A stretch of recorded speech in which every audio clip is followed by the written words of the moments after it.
A few weeks ago, I was listening to Alpha Male Strategies call-in show. He does it for about an hour a few times a week. It's called Fuck These Hoes to Sleep is the name of the show. And a guy called in and asked a very interesting question. He says, Alpha man, I've been staying on my purpose. I've been getting on my shit. I've been doing my thing. But what I want to know, man, is now that I have improved my life, there's some females that I talked to before that put me in the friend zone. And I want to go back and re-holler at them, talk to them again and see if I can, if I can get out. Because, I got more money now. I understand the game now. All of these things. And I think the Alpha Male Strategies told him, why are you even worried about that?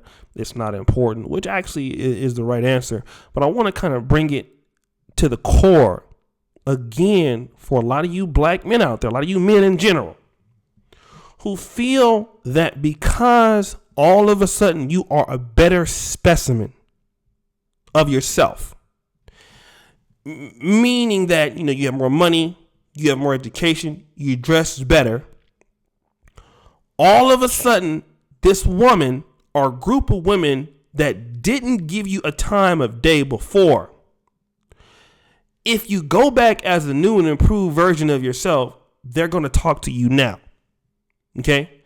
And let me kind of visit this position for some of you brothers out there, because I want to put some perspective on why I'm taking this position as to why you cannot. All right. Now, I know there are some people out there who feel that you can stay in the friend zone and you can get out of it, or you can be in the friend zone and then come back out of it. I think such information is bad to give to men, because while it's not impossible, it's damn sure not likely. All right.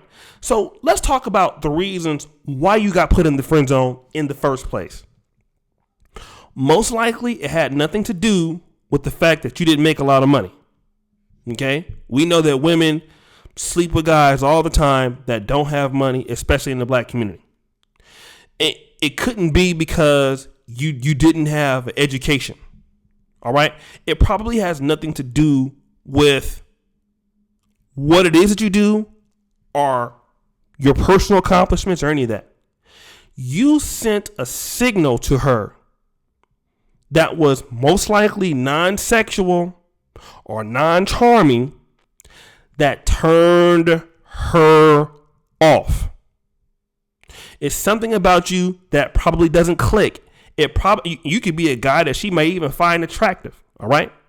There is something about you when it comes to this particular woman that there is nothing that you can do to change her mind. Now, let's talk about that, because a lot of you guys feel that because you are a man and you want to be able to fix the situation, that you can change a woman's mind once a woman has made her mind up. This is where a lot of niggas go wrong.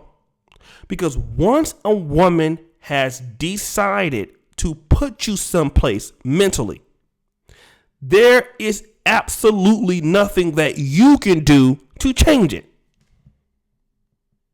Okay? And let me preface this by saying this. Once you've made up your mind about a person, can they change your mind? Is there anything that they can do? If you're really not attracted to a woman, if a woman doesn't look a certain way, if a woman walks funny, there's something about her, you can't probably even explain it, but there's nothing that she can do to turn you on to her. Okay? Would it matter if that woman went out and got an education? Would it matter if that woman went out and did some things, got a makeover, something like that? Most likely not. And see, here is the thing. The only way that you can appeal to a woman who's put you in the friend zone, she has to recognize something about you. And what that being said is this. If a woman who is 21 comes across you and she ain't trying to holler at you, you come across that woman at age 26. It could be that some things about her have changed. Okay. Again, this is nothing that you've done. It could be that some life experiences have changed her. It could be what she felt was not attractive is attractive now. For an example, I lived in Poland for 3 years. I don't typically like white women. But have I been more appreciative of women who are now a little bit more slender because I see it a lot? Am I more open to women who are not like, as big assed or big chested as I like them?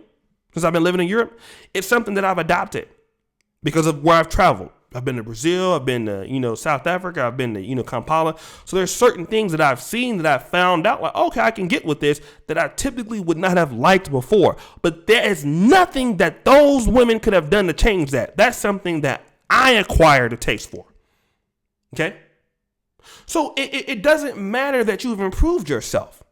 It doesn't matter that you have a good career because, again, that same signal has been sent to that woman that you are not somebody that I want to be fucking with. Now, the only other way that you can get taken out of a friend zone by a woman is if that woman understands that you have a lot of women that are attracted to you. Okay. This is the only way that can ignite this thing. Because a lot of guys think that you pull up in the nice car now. You have the nice business now. Okay. You have, you're not as thirsty anymore, right? Because a lot of that, if you was thirsty for her before, you sent her a lot of text messages before, all of that, she still logs in her mind. So you have an uphill battle anyway, trying to overcome all of the stupid ass shit that you used to do with her. Okay.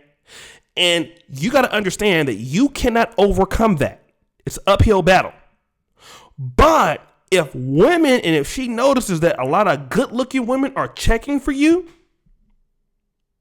that means, damn, this girl looks better than me and she wants to be with him. Damn, I saw him with this chick last night. Or damn, 2 weeks ago I saw him with that chick. Okay, now that gets the conversation started in her mind. Well, what is it about him that's so special? He's getting validation from other women because, see, your money don't validate you. Your career don't validate you. But one thing that can validate you also is other good looking women, especially women that are more better looking than her. Okay, now that she knows that you can get better looking chicks than her, okay, now friend zone's off the table for whatever because you're a guy of value. Okay, it has been determined by other women. And so we got to also understand this too. There are two types of guys that have value. The guys who are like alpha in their respective within men can build up communities and stuff like that to women. Then there's the other guys who have value based off of how other women see them. And sexually, I feel that's probably the best value to have. Other women have said, this guy is sexually valuable. He's sexually somebody. He's the kind of guy you should want. Girls are fighting over him. Okay. But again, these are two situations that typically don't happen a lot. You have to understand, you set your own stone or your own writing in stone with a woman. If you called her too much, if you were too annoying, if you complained about her text messages, not you calling her back, and if you got friend zone like that, if you listen to her problems all the time, if you simped for her, that's what she's going to remember you as. So you can try to go back and change that. But how? How can you go back and change that when you've already built up a resume for it? The only way you could change it is by not even dealing with her and letting her come to you. You see, you can't out simp the simp that you did.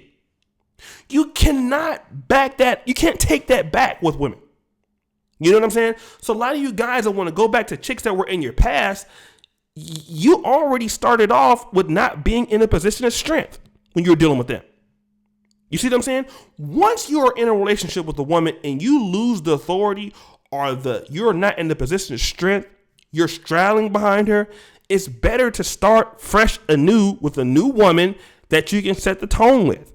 And again, you cannot set the tone with a woman that you haven't had before unless that woman finds you valuable. And again, that's nothing that you can do about that. So again, I don't understand why guys got this whole premonition about, you know what, I'm going to go back and talk to a woman before who put me in the friend zone now that I'm not the same person anymore. Nigga, it doesn't matter what you think you are. It matters what she thinks you are. Because some dudes, don't matter what you do, you can build a TV out of graham crackers and she ain't gonna never fuck with you. It's just, she is never gonna give you the coochie. There's nothing you can do. And you need to be okay with that. Even if you make the NBA All-Star team, nigga, you score 45 points, all hook shots, half court, she's never gonna deal with you. Never. You can get a Nobel Peace Prize. You could have saved France from Russia. You could have kicked 18 World Cup goals. She's never going to like you no matter what. And you need to be okay with that. But many of y'all are not. And see, this is the whole partition I'm talking about. If you get put in the friend zone, you're no longer in a position of strength, a woman shows you're not interested, get up out of there. Don't worry about her. Don't try to contact her or nothing. That's the best way to be, because you can't control how she feels, but you can control interacting with her. And that's all I got to say about the subject. So, once you're in the friend zone, you are definitely up in there. So again, brothers, I want to thank you guys for the support. Guys, go ahead and vote for the Negro Manosphere Moderator of the Year Award. I got to put the link back in the description. Patreon.com/Negro Manosphere. And why do I say that's important? It's always important to try to support the NegroManosphere.com. We have our own black male website. We're about black men first and foremost. We're not about saving black communities. We are not about helping, black women and children. We're about helping black men. All right. And we are only funded by black men on the purposes, for the most part, for black men. That's what we're about. Black male empowerment, helping black men, content that black men want to talk about. So if you're inclined to support us, $5 a month on patreon.com. We have exclusive black male content that's there that we can't post on YouTube. So make sure you sign up for that. Support us only $5 a month. And again, brothers, thank you so much for your support. And as you know, the buffoonery remains at an all-time high. Peace.